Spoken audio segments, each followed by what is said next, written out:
శ్రీ గురుభ్యో నమ.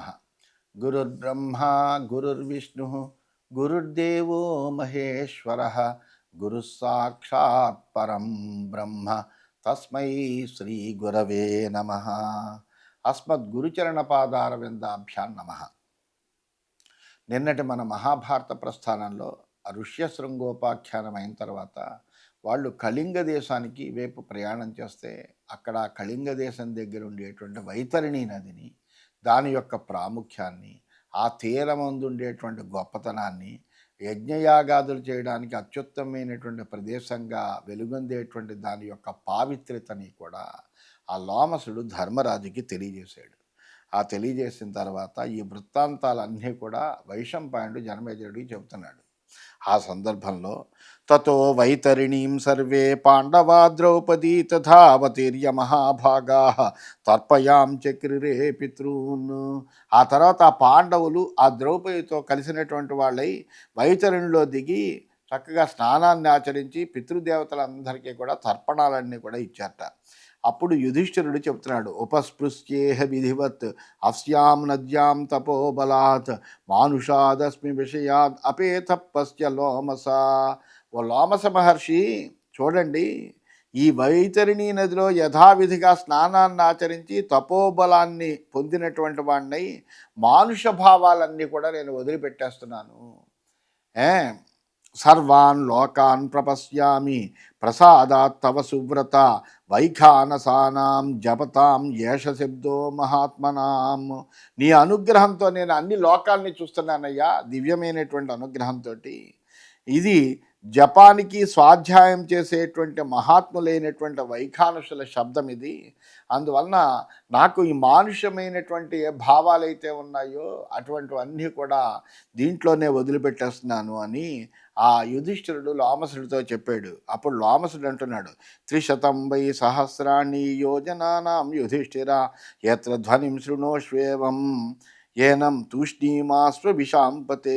లోమసుడు చెప్తున్నాడు, రాజా ఎక్కడి నుంచి వచ్చేటువంటి ఈ ధ్వని ఉంది చూసావా, ఇది 300 యోజనాల దూరంలో ఉంది, నువ్వు నిశ్శబ్దంగా విను, అక్కడి నుంచి వస్తుంది ఈ ధ్వని. ఏతత్ స్వయంభువో రాజన్వనం దివ్యం ప్రకాశతే ఎత్ర అయజత రాజేంద్ర విశ్వకర్మ ప్రతాపవాన్.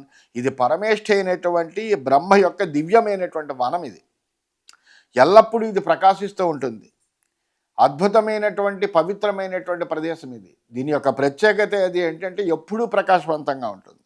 ఇక్కడ ప్రతాపవంతుడైనటువంటి విశ్వకర్మ ఒక గొప్ప యజ్ఞాన్ని చేశాడు. యస్మిన్ యజ్ఞేహి భూర్దత్త కశ్యపాయ మహాత్మనే సపర్వత వనోద్దేశ దక్షిణార్థే స్వయంభువా. ఈ యజ్ఞంలోనే బ్రహ్మ పర్వతవన సహితమైనటువంటి భూమిని అంతటినీ కూడా కశ్యపుడికి దానం చేశాడయ్యా. అవాసీదచ్చ కౌంతేయ దత్తమాత్ర మహీతదా ఉవాచ చాపి కుపితా లోకేశ్వరమిదం ప్రభుం నమామర్చాయ భగవన్ కస్మైచిద్దాతుమర్హసి ప్రధానం మోఘమేతత్తే యాస్యాం ఏషా రసాతలం. ఆ బ్రహ్మచేత ఇవ్వబడినటువంటి తన దానాన్ని గుర్తించి భూమి కోపించి లోకకర్త ప్రభువు అయినటువంటి బ్రహ్మతో ఈ విధంగా చెప్పిందిట, నన్ను మానవునికి ఎవనికి దానం ఇయ్యకయ్యా, ఈ దానమంతా కూడా నిష్ఫలమవుతుంది, నేను ఇప్పుడే పాతాళానికి వెళ్ళిపోతున్నాను అని చెప్పింది. నిషీదంతీం తు తాం దృష్ట్వా కశ్యపో భగవాన్ ఋషి ప్రసాదయాం బభూవాధా తతో భూమిం విశాంపతే. ఓ రాజా దుఃఖితురాలే భూమి అలా చెప్పి ఆ చెప్పినటువంటి విధానాన్ని చూసినటువంటి ఆ కశ్యపముని ఆమెను ప్రార్థనతో ప్రసన్నం చేసుకున్నాడు. మళ్ళీ తత ప్రసన్న పృథివీ తపసా తస్య పాండవా పునరున్నహ్య సలిలాద్ భేదీ రూపా స్థితా భవౌ. అప్పుడు అతని తపస్సు కారణంగా ప్రసన్నురాలైనటువంటి భూమి వేది రూపంగా నీటి నుంచి పైకి వచ్చి ఇక్కడ కనిపించింది. అందుకనే ఇక్కడ యజ్ఞయాగాదులన్నీ కూడా చాలా చేయడానికి ప్రధానమైనటువంటి కారణం ఏంటంటే ఇక్కడ భూమి వేది రూపంగా పైకొచ్చింది.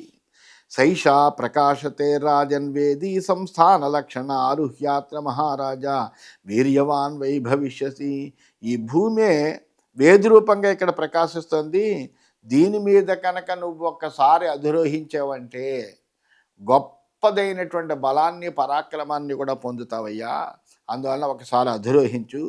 శైషా సాగరమాసాద్య రాజన్వేదీ సమాశ్రిత ఏతామారుహ్య భద్రం తే త్వమేకస్తర సాగరం. రాజా, ఈ వేది రూపమైనటువంటి భూమి సముద్రాన్ని ఆశ్రయించి నిలబడి ఉంది. నీకు శుభమగ్గాక నువ్వు ఒంటరిగా దీన్ని అధిరోహించి ఈ సముద్రాన్నంతా దాటు అన్నాడు. అహంచతే స్వస్యైనం ప్రయోక్షే యథాత్వమేనాం అధిరోహసేద్య స్పృష్టాహి మత్యేన తతః సముద్రం ఏషా వేది ప్రవిశత్యాజమీఢా. ఓ ధర్మరాజా, నేను నీ కోసం స్వస్తి వచనాలు చెప్తున్నానయ్యా. నువ్వు ఈ రోజునే ఇప్పుడే ఈ వేదికనెక్కు. లేకపోతే కనుక మనుష్యుడిచే తాకబడినటువంటి ఈ భూమి సముద్రంలో కూరుకుపోతుంది. అందువల్ల నువ్వు మానుష భావాలన్నీ వదిలిపెట్టేశానన్నావు కాబట్టి నువ్వు ఈ వేదికనెక్కు, నీకు స్వస్తి వచనాలు నేను చెప్తానన్నాడు. ఓం నమో విశ్వగుప్తాయ నమో విశ్వపరాయతే సాన్నిధ్యం కురు దేవే సా సాగరే లవణాంభసి. సముద్రంలో స్నానం చేసే సమయంలో ఈ విధంగా ప్రార్థన చేయి. నువ్వు ప్రపంచాన్ని రక్షిస్తూ ప్రపంచం కంటే ఉత్తముడైనటువంటి ఓ పురుషోత్తమానికి నమస్కారం. నీవు ఈ లవణ సముద్రంలో నివసించు. అగ్నిర్మిత్రో యో నిరాపోధ దేవ్యో విష్ణో రేతస్త్వం అమృతస్య నాభిః ఏవం బ్రవన్ పాండవ సత్యవాక్యం వేదీమిమంత్వం తరసాధిరోహ. అగ్ని, సూర్యుడు, దివ్యజలం ఇవన్నీ కూడా నీ ఉత్పత్తికి కారణమయ్యా. నువ్వు సర్వవ్యాపకుడైనటువంటి విష్ణువు యొక్క వీర్యానివి, నువ్వే అమృతాన్ని పుట్టించావు అంటూ సత్యవచనం పలుకుతూ ఆ నదుల భర్త అయినటువంటి సముద్రంలోనూ స్నానం చేయవయ్యా అని లోమసుడు ధర్మరాజుకి చెప్తున్నాడు. అగ్నిశ్చతే యో నిరిడాచ దేహో రేతోధా విష్ణోరమృతస్య నాభిః ఏవం జపన్ పాండవ సత్యవాక్యం తతోవగాహేత పతిం నదీనాం. అగ్ని నీకు కారణం, నీ శరీరమే యజ్ఞము. విష్ణు పరాక్రమానికి కూడా నువ్వే ఆధారం, మోక్ష సాధనం కూడా నువ్వే అని జపిస్తూ సత్యవచనాలు పలుకుతూ నదీపతి అయినటువంటి సముద్రంలో నువ్వు స్నానం చేయి. అన్యథాహి కురు శ్రేష్ఠ దేవయో నిరపాంపతి కుశాగ్రేణాపి కౌంతేయ నస్పృష్టవ్యో మహోదధి. ఓ కౌంతేయ, ఈ జలస్వామి అనేటువంటి సముద్రుడు దేవతలందరికీ కూడా స్థానము. పైన చెప్పిన క్రమం లేకుండా దర్భకనుతో అయినా సముద్రాన్ని మనం దాటకూడదు. అందువలన ఈ విధంగా చెప్పు. సముద్రమే కాదు, ఏ నదుల్ని కూడా మనము వాటి యొక్క అనుజ్ఞ తీసుకోకుండా దాటకూడదని శాస్త్రం చెబుతుంది. ఏదైనా ఒక నదిని దాటేటప్పుడు ఆ నదికి నమస్కారం చేసి, అమ్మ నేను ఈ నదిని దాటి అవతల తీరానికి వెడుతున్నాను, నువ్వు అనుజ్ఞ ఇయ్యి అని ప్రార్థన చేసి అప్పుడు వెళ్ళాలి తప్ప నదీమ తల్లికి నమస్కారం చేయకుండా ఆ నదిని దాటకూడదు. అట్లాగే సముద్రమైన. అందువలన తతకృత స్వస్యయనో మహాత్మా యుధిష్ఠిర సాగరమభ్యగచ్చత్ కృత్వా తచ్ఛాసనమస్య సర్వం మహేంద్రమాసాద్య నిశామువాస. ఆ తర్వాత లోమసుడు చక్కగా స్వస్తి వచనాలు పలుకుతూ ఆ రాజైనటువంటి యుధిష్ఠిరుడు ఆయన చెప్పినటువంటి నియమాలను పాటిస్తూ ఆ సముద్రంలో స్నానం చేశాడు. ఆ రాత్రి మహేంద్ర పర్వతం మీద ఆయన చక్కగా కాలం గడిపాడు. ఇది శ్రీమన్ మహాభారతే వనపర్వణి తీర్థయాత్రాపర్వణి లోమస తీర్థయాత్రాయాం మహేంద్రాచల గమనే 14,000 ఈ విధంగా శ్రీమన్ మహాభారతంలో వనపర్వంలో తీర్థయాత్రా పర్వం అనే ఉపపర్వంలో లోమస తీర్థయాత్రలో మహేంద్రాచల గమనం అనేటువంటి 114వ అధ్యాయం ముగిసింది. 115వ అధ్యాయంలోకి మనం ప్రవేశించాం. వైశంపాయనుడు ఈ గాథలన్నింటినీ కూడా జనమేజయుడికి తెలియజేస్తున్నాడు. సతత్రతాముషిత్వైకాం రజనీం పృథివీపతి తాపసానాం పరంచక్రే సత్కారం భ్రాతృభిః సహా. ధర్మరాజు ఒకరోజు రాత్రి మహేంద్ర పర్వతం మీద హాయిగా విశ్రాంతి తీసుకున్నాడు సోదరులతో కలిసి. అంతేకాకుండా అక్కడ ఉండేటువంటి తాపసులకు మునులకు అందరికీ కూడా సత్కారాలన్నీ చేశాడు. లోమసస్తస్య తాన్ సర్వాన్ ఆచఖ్యౌ తత్ర తాపసాన్ భృగూన్ అంగిరసశ్చైవ వశిష్ఠానధ కాశ్యపాన్. ఆ లోమసుడు ధర్మరాజుకి ఆ తాపసులందరినీ కూడా పరిచయం చేశాడు. ఆ వచ్చినటువంటి వాళ్ళలో అక్కడ ఉండేటువంటి మహా గొప్ప వాళ్ళైనటువంటి ఋషుల్లో వాళ్ళలో భృగు ఉన్నాడు, అంగీరసుడు ఉన్నాడు, వశిష్ఠుడు ఉన్నాడు, కశ్యపుడు ఉన్నాడు. ఇలాంటి వీళ్ళ ఋషులు అంతేకాకుండా వాళ్ళ గోత్రజులైనటువంటి వాళ్ళు అందరూ ఉన్నారు. అందువలన వాళ్ళందరినీ కూడా చక్కగా ఆ లోమసుడు పరిచయం చేశాడు. తాన్ సమేత్య స రాజర్షి అభివాచ్య కృతాంజలి రామస్యానుచరం వీరం అపృచ్ఛత్ అకృతవ్రణం కదాతు రామో భగవాన్ తాపసాన్ దర్శయిష్యసి తేనైవాహం ప్రసంగేన ద్రష్టుమిచ్ఛామి భార్గవం. ఆ రాజర్షి వాళ్ళందరినీ కూడా కలిసి వాళ్ళందరికీ కూడా నమస్కారం చేసి పరశురాముడి యొక్క అనుచరుడు వీరుడు అయినటువంటి అకృతవ్రణుణ్ణి ఈ విధంగా అడిగాడు. భగవానుడు అయినటువంటి పరశురాముడి తాపసులకి ఎప్పుడు దర్శనమిస్తాడు? ఈ కారణంగా నేను కూడా భార్గవుని ఒకసారి చూడాలనుకుంటున్నాను. అందువలన ఏ సమయంలో ఆయన దర్శనమిస్తాడు అని అడిగాడు. అడిగితే అప్పుడు అకృతవ్రణుడు చెప్తున్నాడు. ఆయానేవాసి విదిత రామస్య విదితాత్మనః ప్రీతిస్త్వైచ రామస్య క్షిప్రం త్వాం దర్శయిష్యతి చతుర్దశీమష్టమీంచ రామం పశ్యతి తాపసాః అస్యాం రాత్యాం వ్యతీతాయాం భవిత్రీశ్వశ్చతుర్దశి. ఆ అకృతవ్రణుడు చెప్తున్నాడు, ఆత్మజ్ఞాని అయినటువంటి ఆ పరశురాముడు మీ రాకను గురించి ముందులే తెలుసుకున్నాడయ్యా. ఆయన త్రికాలవేది, ఎవరు ఎప్పుడొస్తారు అనేటువంటి విషయం ఆయనకి ముందరే తెలుసు. అంతేకాకుండా ముఖ్యంగా మీ మీద పరశురాముడికి చాలా ప్రేమ ఉన్నది. శీఘ్రంగా వాళ్ళు మీకు దర్శనం కూడా ఇస్తారు ఆయన. ఈ తాపసులు చతుర్దశి అష్టమి దినాల్లో పరశురాముడిని దర్శిస్తారు. ఈ రాత్రి గడిస్తే రేపే చతుర్దశి అని చెప్పాడు. అంటే అప్పుడు యుధిష్ఠిరుడు అంటున్నాడు, భవాన్ అనుగతో రామం జామదగ్నియం మహాబలం ప్రత్యక్షదర్శి సర్వస్య పూర్వవృత్తస్య కర్మణః. అప్పుడు యుధిష్ఠిరుడు చెప్తున్నాడు, మీరు బలవంతుడైనటువంటి పరశురాముడిపై గాఢమైనటువంటి భక్తి కలిగినటువంటి వాళ్ళు, ఆయన పూర్వం చేసినటువంటి ఘనకార్యాలన్నీ కూడా మీరు ప్రత్యక్షంగా చూసినటువంటి వాళ్ళు. సభవాన్ కథయత్యద్య యథా రామేణ నిర్జితాః ఆహవే క్షత్రియా సర్వే కథంకేన చ హేతునా. ఆ పరశురాముడి చేత యుద్ధంలో క్షత్రియులందరూ ఏ కారణంగా జయింపబడ్డారు, ఎలా జయింపబడ్డారు, ఈ విషయాన్నంతా కూడా ఈనాడు మీరు నాకు చెప్తే వినాలని ఉంది నాకు మీ ద్వారా. ఎందుకంటే ప్రత్యక్షదర్శులు, మీరు ప్రత్యక్షంగా చూసిన వాళ్ళు కాబట్టి మీరు ఆ వృత్తాంతాన్ని చెబితే వినాలుంది నాకు అని అకృతవ్రణుడిని యుధిష్ఠిరుడు అడిగాడు. అడిగితే ఆ అకృతవ్రణుడు చెబుతున్నాడు, హంతతే కథయిష్యామి మహదాఖ్యానముత్తమం భృగూణాం రాజశార్దూల వంశే జాతస్య భారత.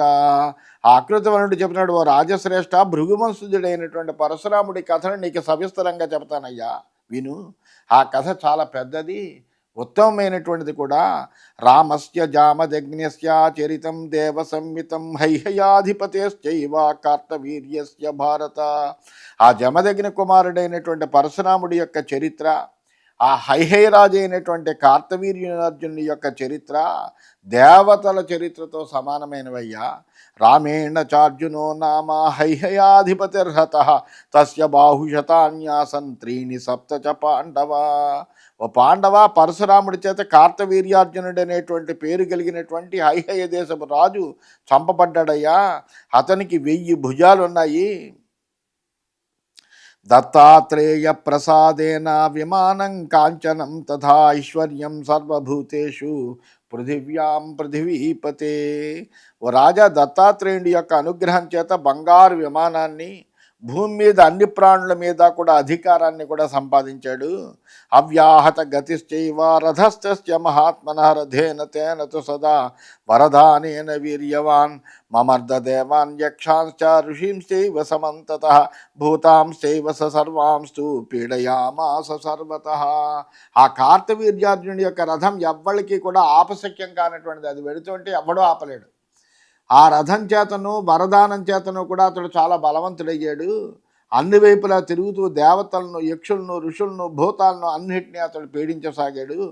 తతో దేవా సమేత్యాహు ఋషయశ్చ మహావ్రతాః దేవదేవం సురారిఘ్రం విష్ణుం సత్యపరాక్రమం భగవన్ భూతరక్షార్థం అర్జునం జహి వై ప్రభో విమానేన చ దివ్యేన హైహయాధిపతి ప్రభు శచీ సహాయం క్రీడంతం దర్శయామాస వాసవం తతస్తు భగవన్ దేవ శక్రేణ సహితస్తథా కార్తవీర్య వినాశార్థం మంత్రయామాస భారత. ఓ భారత, అతని అత్యాచారాలు సహింపలేకపోయారు దేవతలందరూ కూడాను. దాంతో ఆ దేవతలందరూ ఋషులతో కలిసి దైత్యులందరినీ కూడా నాశనం చేసేటువంటి సత్యపరాక్రముడైనటువంటి విష్ణువు దగ్గరికి వచ్చారు ఒకనొక రోజుని. వచ్చి ఆయనకి నమస్కారం చేసి ఆయన్ని ఈ విధంగా స్తుతించి ఆయన్ని ప్రార్థించారు ఈ విధంగా, ఓ దేవాదిదేవ, ప్రాణుల రక్షణకే ఈ అర్జునుడిని, కార్తవీర్యార్జునుడిని చంపవయ్యా. దివ్య విమానం మీద సంచరించేటువంటి అతడు సతీదేవితో క్రీడించేటువంటి ఇంద్రుణ్ణి కూడా బాధించాడు. వెంటనే విష్ణువు కార్తవీర్యార్జునుడిని చంపడానికి, అప్పుడు ఆ మాటలు విన్నటువంటి శ్రీ మహావిష్ణువు కార్తవీర్యార్జునుడిని చంపడం కోసమని దేవతలతో కలిసి ఆలోచన చేశాడు. ఎత్తద్భూత హితం కార్యం సురేంద్రేణ నివేదితం సంప్రతి సృచ్యత సర్వం భగవాన్ లోకపూజిత జగామ బదరీం రమ్యాం సమేవాశ్రమమండలం ఏతస్మిన్నేవ కాలే తు పృథివ్యాం పృథివీపతి కాన్యకుబ్జే మహానాసీత్ పార్థివస్సు మహాబలః గాధీతి విసృతో లోకే వనవాసం జగామః వనేతు తస్య వసతః కన్యా యజ్ఞే అప్సరः సమः రుచికో భార్గవస్తాం చ వరయామాస భారత. ఆ దేవేంద్రుడు భూతహితం కోసం ఏం చెయ్యాలో ఆ విష్ణువుకి నివేదించాడు. మహాప్రభు, నువ్వు ఏదో రకంగా ఈ కార్యక్రమం నెరవేర్చి దేవతలందరినీ కూడా సుఖవంతుల్ని చేయవయ్యా అని అడిగితే, అది విన్నటువంటి మహావిష్ణువు దానికి తగినటువంటి ప్రతిజ్ఞ చేశాడు. ఆ తర్వాత తన ఆశ్రమమైనటువంటి సుందరమైనటువంటి బదరికావనాన్ని చేరాడు. అదే సమయంలో భూమి మీద కాన్యకుబ్జ దేశాన్ని పరిపాలించేటువంటి బలవంతుడైనటువంటి గాధి అనేటువంటి రాజు తన రాజధానిని విడిచిపెట్టి వనవాసానికి వెళ్ళాడు. ఆ వనంలో అతనికి అప్సరసల వలె అందమైనటువంటి ఒక కన్య పుట్టింది. యుక్త వయస్సు రాగానే భృగువంశజుడైనటువంటి రుచీకుడు ఆమెను వరించాడు. తమువాచ తతో గాది బ్రాహ్మణం సంసితవ్రతం ఉచితం నక్కులే కించిత్ పూర్వైర్యత్ సంప్రవర్తితం ఏకతశ్యామకర్ణానాం పాండురాణాం తరస్వినాం సహస్రం వాజినాం శుల్కం ఇతి విధి ద్విజోత్తమ. ఆ రుచీకుడితో గాది అప్పుడు ఈ విధంగా అన్నాడు, మా వంశంలో పూర్వీకులు ఏ శుల్కాన్ని వరుణ్ నుంచి గ్రహిస్తున్నారో దాన్ని పాటించడం అనేటువంటి మా కర్తవ్యమయ్యా. అందువల్ల 1000 గుర్రాలని నువ్వు శుల్కంగా ఇవ్వాలి. అవి తెలుపు ఎరుపు రంగు కలిగి వేగం కలిగి ఒకవైపు పూర్తిగా నలుపు రంగు చెవులు కలిగి ఉండాలి. అటువంటి గుర్రాలని 1000 గుర్రాలని నువ్వు ఇవ్వాలి అన్నాడు. నచాపి భగవాన్ వాచ్య దీయత అమిత భార్గవ దేయామే దుహిత చైవ తద్విధాయ మహాత్మనే. మీరేమి నిందింపదగినటువంటి వాళ్ళు ఏం కాదు, అయినప్పటికీ శుల్కం మాత్రం తప్పకుండా ఇవ్వాలి. అలా శుల్కం ఇస్తేనే అటువంటి మహాత్ముడికే నా కన్యను నేను దానం చేస్తాను అని చెప్పాడు. అంటే అప్పుడు రుచికుడు చెప్తున్నాడు, ఏకతశ్యామకర్ణానాం పాండురాణాం తరస్వినాం దాస్యాం అశ్వసహస్రంతే మమ భార్యా సుతాసుతే. దానికే ఉందా, మీరు కోరినటువంటి ఒకవైపు నల్లని రంగు చెవులు కలిగినటువంటి 1000 తెలుపు ఎరుపు రంగు కలిగినటువంటి గుర్రాలను మీకు సమర్పిస్తాను. నీ పుత్రిక నా ధర్మపత్ని కావాలి అని చెప్పాడు. ఈ సతధేతి ప్రతిజ్ఞాయ రాజన్ వరుణమబ్రవీత్ ఏకదశ్యామకర్ణానాం పాండురాణాం తరస్వినాం సహస్రం వాజినాం ఏకం శుల్కార్థం మే ప్రదీయతాం తస్మే ప్రాదా సహస్రం వై వాజినాం వరుణస్తదా. అప్పుడు ఆ రాజు కూడా అలాగేనని ప్రతిజ్ఞ చేశాడు. వెంటనే రుచికుడు వరుణుణ్ణి ప్రార్థించాడు. ప్రార్థించి ఆయన ద్వారా పాండురవర్ణము వేగము కలిగినటువంటి 1000 గుర్రాలను శుల్కరూపంగా ఇవ్వడానికి నాకు ఇవ్వయ్యా అని ప్రార్థన చేశాడు. చేసేటప్పటికి వెంటనే వరుణుడు 1000 గుర్రాలను రుచికుడికి కానుకగా ఇచ్చాడు. వాళ్ళ యొక్క తపశ్శక్తి అటువంటిది. తదశ్వతీర్థం విఖ్యాతం బుద్ధితా యత్ర తే హయా గంగాయాంకాన్యగుబ్జే వై దదౌ సత్యవతీం తదా తతో గాధిస్తుతాంచాస్మే జన్యాశ్చాసన్ సురాస్తథా లబ్ధ్వా హై సహస్రం తు తాంశ దృష్ట్వా దివౌకసహ. ఎక్కడి నుంచి ఆ 1000 గుర్రాలు బయటికి వచ్చాయో దాన్నే అశ్వతీర్థము అంటారు. ఎందుకంటే ఆ ప్రదేశంలోనే ఇదంతా జరిగింది కాబట్టి ఆ ప్రదేశాన్ని అశ్వతీర్థము అంటారు. పిమ్మట గాది ఆ 1000 గుర్రాలను కూడా తీసుకుని గంగా తీరంలోని కాన్యకుబ్జ దేశంలో తన కుమార్తెనిచ్చి వివాహం చేశాడు. ఆ సమయంలో దేవతలు వరుణి పక్షంలో నిలిచారు. దేవతలు ఈ ఘట్టాన్ని చూసి తమ ప్రదేశాలకు మళ్ళీ తిరిగి వెళ్ళారు. ధర్మేణ లబ్ధ్వా తాం భార్యాం రుచికో ద్విజసత్తమ యథాకామం యథాజోషం తయా రేమే సుమధ్యమ. ఆ బ్రాహ్మణోత్తముడైనటువంటి రుచికుడు ధర్మబద్ధంగా ఆమెను భార్యగా పొంది సుఖంగా కోరికలతో ఆమెతో సంసారం చేశాడు. తం వివాహే కృతే రాజన్ సభార్యమవలోకకః జగామ భృగు శ్రేష్టం పుత్రం దృష్ట్వానంద.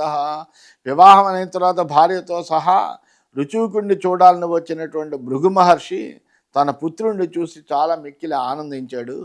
భార్యాపతి తమాసీనం గురుం సురగణార్చితం అర్చిత్వా పర్యుపాసీనో ప్రాంజలి తస్థుతుస్తదా. ఆ దంపతులు సురగణ సేవితుడైనటువంటి ఆయన్ను పూజించి ఆయన యొక్క సేవలో లీనమైనటువంటి వాళ్ళే చేతులు జోడించి నిలబడ్డారు. తతస్పృశాంస భగవాన్ ప్రహృష్టో భృగురబ్రవీత్ వరం వృణీశ్వ సుభగే దాతాహ్యస్మితవేప్సితం. ఆ భృగు మహర్షి కూడా ఆనందభరితుడై తన కోడలతో ఈ విధంగా అన్నాడు, వరం కోరుకోమ్మా, నీ కోరిక ఏదైనా కానీ నేను తీర్చగలను అని అన్నాడు. సా వై ప్రసాదయామాస తం గురుం పుత్రకారణాత్ ఆత్మనస్యైవ మాతుశ్చ ప్రసాదం చకార సహా. ఆ సత్యవతి తనకు తన తల్లికి కూడా సంతానాన్ని ఇమ్మని కోరింది, ఆయన ప్రార్థించింది. ఆయన దానికి అనుగ్రహించాడు. ఋతౌ త్వం చైవ మాతా చ స్నాతే పుంసవనాయ వై ఆలింగే తాం పృథక్ వృక్షో శాశ్వత్థం త్వముదోంబరం. ఆ ఋతుస్నాతలైనప్పుడు నువ్వు నీ తల్లి పుత్ర సంతానానికి నువ్వు రావి చెట్టును నీ తల్లి మేడి చెట్టును వేరువేరుగా కౌగిలించుకోవాలి అని చెప్పాడు ఆయన. చెరుద్వయమిదం భద్రం జనన్యాశ్చ తవైవ చ విశ్వమావర్తయత్వా తు మయా యత్రేణ సాధితం. నేను ఆ పరమపురుషుడైనటువంటి పరమాత్మను ప్రార్థించి నీ కోసము నీ తల్లి కోసము ప్రయత్నంతో 2 చెరుద్రవ్యాలను కూడా సాధించాను. ప్రాసితవ్యం ప్రయత్నేన చేత్యుక్త్వా దర్శనం గతః ఆలింగనే చరవు చైవ చక్రతుస్తే విపర్యయం. మీరెవరెవరు శ్రద్ధతో ఆ చెరుద్వయాన్ని తినండి అని ఆయన అంతర్ధానమయ్యాడు. ఆలింగనం విషయంలో చెరువును తినడంలో వాళ్ళు ఏం చేశారంటే ఒకళ్ళు తినవలసింది ఒకళ్ళు చేయవలసింది ఒకళ్ళు కింద చేశారంటే తారుమారు చేశారు. అలా ఆయన ఏమన్నాడు, పుత్రికనేమో రావి చెట్టును తల్లిని మేడి చెట్టును వేరువేరుగా కౌగిలించుకోమన్నాడు. వీళ్ళు దాన్ని వ్యతిక్రమం చేశారు. అట్లాగే చెరుద్రవ్యం కూడా ఇద్దరికి విడివిడిగా ఇచ్చాడు, దాన్ని వాళ్ళు తారుమారు చేసుకున్నారు. తత పునఃస్వ భగవాన్ కాలే బహుతిథే గతే దివ్య జ్ఞానాద్విదిత్వాతు భగవాన్ ఆగత పునః. చాలా కాలం గడిచిన తర్వాత మళ్ళీ భృగు మహర్షి తన దివ్య దృష్టితో ఈ విషయాన్ని గమనించినటువంటి వాడై తిరిగి అక్కడికి వచ్చాడు. అధోవాచ మహాతేజా భృగు సత్యవతీం స్నుషాం ఉపయుక్తశ్చరుర్భద్రే వృక్షే చాలింగనం కృతం విపరీతేన తేషు బ్రూహు మాత్రా చైవాసి వంచిత బ్రహ్మణక్షత్రవృత్తిర్వై తవ పుత్రో భవిష్యతి. అప్పుడు ఆ సత్యవతితో భృగు మహర్షి ఈ విధంగా అన్నాడు, చెరువు ఉపయోగింపబడింది, అలాగే ఆలింగనం కూడా చేయబడింది, కానీ ఈ పని మీరు విపరీతంగా చేయడం వల్ల బ్రాహ్మణుడై క్షత్రియకర్మ చేసేటువంటి పుత్రుడు నీకు కలుగుతాడు అని చెప్పాడు. ఆ విధంగా ఆయన చెప్పేటప్పటికి క్షత్రియో బ్రాహ్మణాచార మాతుస్తవ సుతో మహాన్ భవిష్యతి మహావీర్య సాధూనాం మార్గమాశ్రిత. అలాగే క్షత్రియుడై బ్రాహ్మణులాగా ఆచరించే కుమారుడు నీ తల్లికి కలుగుతాడు. ఈ బాలుడు పరాక్రమవంతుడే సత్పురుషుల మార్గాన్ని ఆశ్రయిస్తాడు అని ఈ విధంగా వీళ్ళు చేసినటువంటి వ్యతిక్రమానికి అనురూపంగా వీళ్ళకి వ్యతిక్రమంగానే పుత్రులు పుడతాడు. ఒకడేమోను బ్రాహ్మణులాగా క్షత్రియుడై బ్రాహ్మణులా ఆచరిస్తాడు, ఒకడేమోను బ్రాహ్మణుడై క్షత్రియ కర్మ చేస్తాడు. ఈ విధంగా ఆచరించేటువంటి సంతానం కలుగుతుంది అని ఆ భృగు మహర్షి ఆ విధంగా చెప్పి ఆయన అంటే అని తెలియజేస్తూ స్వస్తి.